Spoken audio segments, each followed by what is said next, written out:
Bom, Jesus é a pessoa que nos diz em sua prece dominical, livrai-nos do mal, amém. Esse livrai-nos do mal está lá em Mateus capítulo 6, versículo 13. É a oração dominical, que é a oração do Senhor, Domino, Senhor. E essa prece inicia dizendo Pai nosso que estás no céu, e primeira frase informando que somos todos irmãos, filhos do mesmo Pai. E finaliza com livrai-nos do mal. Mas o que é o mal? Segundo Joana de Ângeles, em um de seus livros psicografados por Divaldo Pereira Franco, o mal é o resultado de toda a relação entre pessoas em que alguém sai prejudicado. Também eu posso dizer que o mal é todo o resultado da não observância da lei que Jesus nos deixou, é amar o próximo como a si mesmo. Não amou ao próximo como a si mesmo, isto é, não se colocou no lugar do outro, fez alguma coisa que não gostaria que fizessem para ti, aí o mal surgiu. O mal é a não observância da lei de amor preconizada por Jesus em seu evangelho de luz e fraternidade. Sendo assim, o mal é a não observância da lei do amor, da lei da fraternidade, da lei da solidariedade entre as pessoas. Toda ação que prejudica alguém, em palavras, em pensamentos, em atos, isso resulta um mal. E esse mal, por que a gente pratica o mal? Lá na prece dominical fala sobre não nos deixeis cair em tentação. Se existe a tentação, o que é a tentação? É a vontade de que eu vá fazer algo que não é bom. Então existe a tentação, então existe uma ressonância dentro do nosso coração, dentro do nosso campo mental. Existe uma ressonância com o mal. E lembrando mais uma vez, uma ressonância com o descumprimento da lei de amor, da lei de solidariedade, de fraternidade. Tá lá. Não nos deixeis cair em tentação, porque ela existe. Está dentro de nós. E Emmanuel, ele tem uma frase que eu gosto muito que fala sobre a nossa evolução. Do átomo ao arcanjo. E nessa jornada entre o átomo e o arcanjo, a gente vai vivenciando experiências, experimentações, interações sociais, em que nós, diante do livre-arbítrio que possuímos, escolhemos entre as tentações do nosso primarismo animal, isto é, as reminiscências do instinto animal que grita dentro de nós, e as exortações do Evangelho de luz e de amor deixados por Jesus e seus apóstolos. Essa ressonância dentro do nosso coração, do nosso campo mental, essa vontade às vezes de pegar alguém pelos colarinhos, a vontade de fazer as agressões, essa vontade de cometer algum ato translocado, a ira que se inicia em determinados momentos, que nos deixa infelizes, nos machuca, nos deixa desnorteados. É porque a ressonância existe. Nós ainda estamos dentro de nós com o animal, longe do angelical. O primarismo animal que nós carregamos, fruto da evolução dos nossos corpos neste planeta, fruto da evolução de todos nós, ele nos grita três grandes necessidades.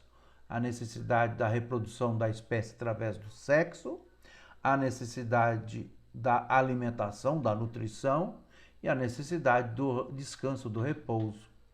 E nós carregamos dentro de nós as nossas reminiscências das eras passadas, em que quando a comida era escassa, nós nos degladiávamos para ver quem é que ficava com um pedaço de pão.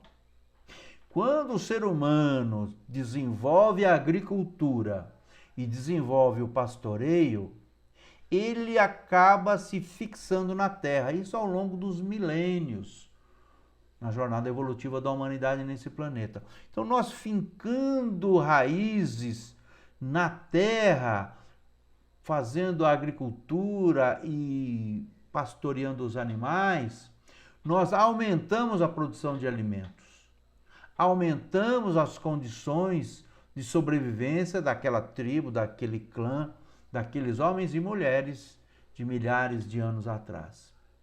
Entretanto, essa desenvoltura, esse desenvolvimento não se dá de forma linear.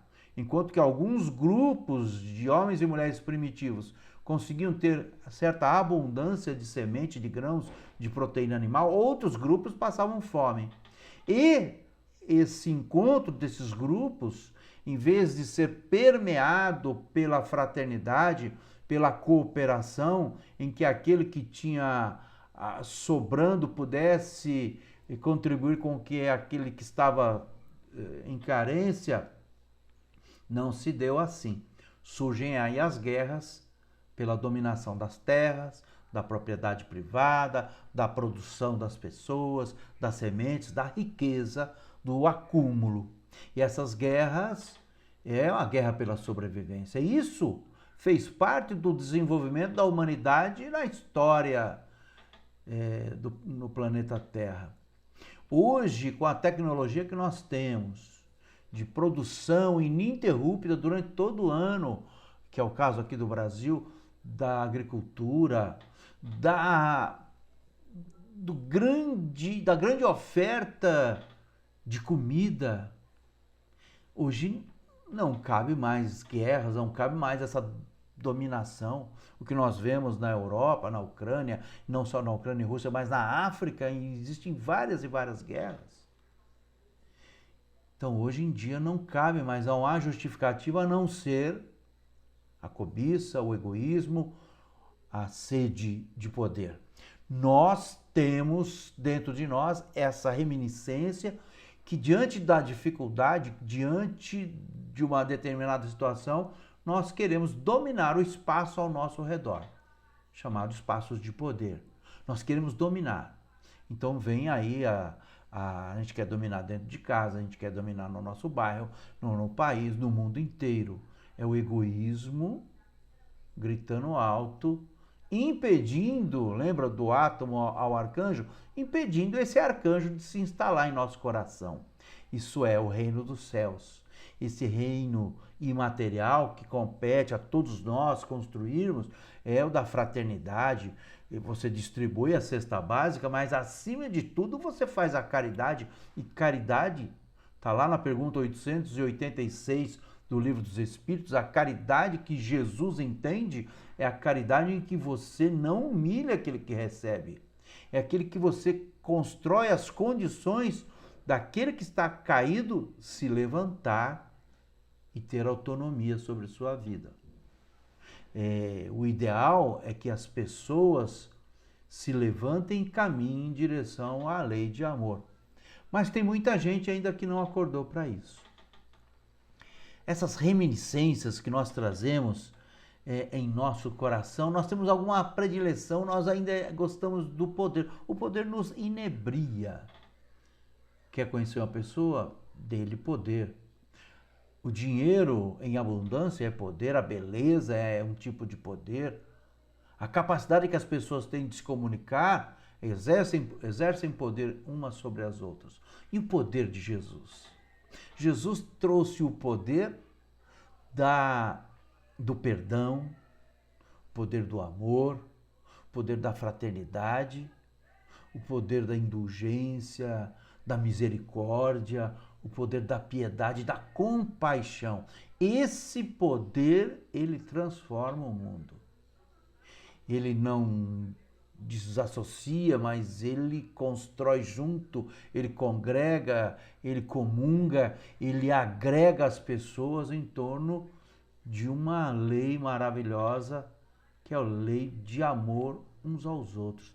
É a lei que Jesus nos deixou, se nós quisermos sermos felizes. Em cada escolha que nós temos na nossa vida, entre agir de determinada maneira e agir com o mal, isto é, prejudicando o meu semelhante, ou agindo com o bem, isto é, tomando atitudes que beneficiam o outro, que eu me coloque no lugar do outro, a cada instante da nossa jornada aqui na Terra é uma escolha. Quando eu escolho o caminho da fraternidade, eu digo não ao homem bruto, ensandecido, egoísta e que grita dentro de mim. Por isso que Jesus coloca lá, né? Não nos deixeis cair na tentação. Que tentação é essa? De soltar esse monstro que ainda carregamos dentro de nós. E livrai-nos do mal que nós possamos fazer. Porque dentro da lei de ação e reação, tudo aquilo que acontece conosco é de acordo com o nosso merecimento, de acordo com a nossa capacidade de suportar isso ou aquilo. Faz parte da nossa vivência, faz parte das nossas experimentações. Mas a gente traz dentro da gente essas reminiscências. Quero contar aquela historinha que todo mundo já sabe, que um sapo querendo atravessar um rio, diante de um incêndio monstruoso na floresta, ele estava para atravessar e de repente um escorpião o encontra e o escorpião diz ao sapo: "Ô sapo, me deixe subir nas suas costas e me leve para o outro lado, porque aqui eu vou morrer queimado."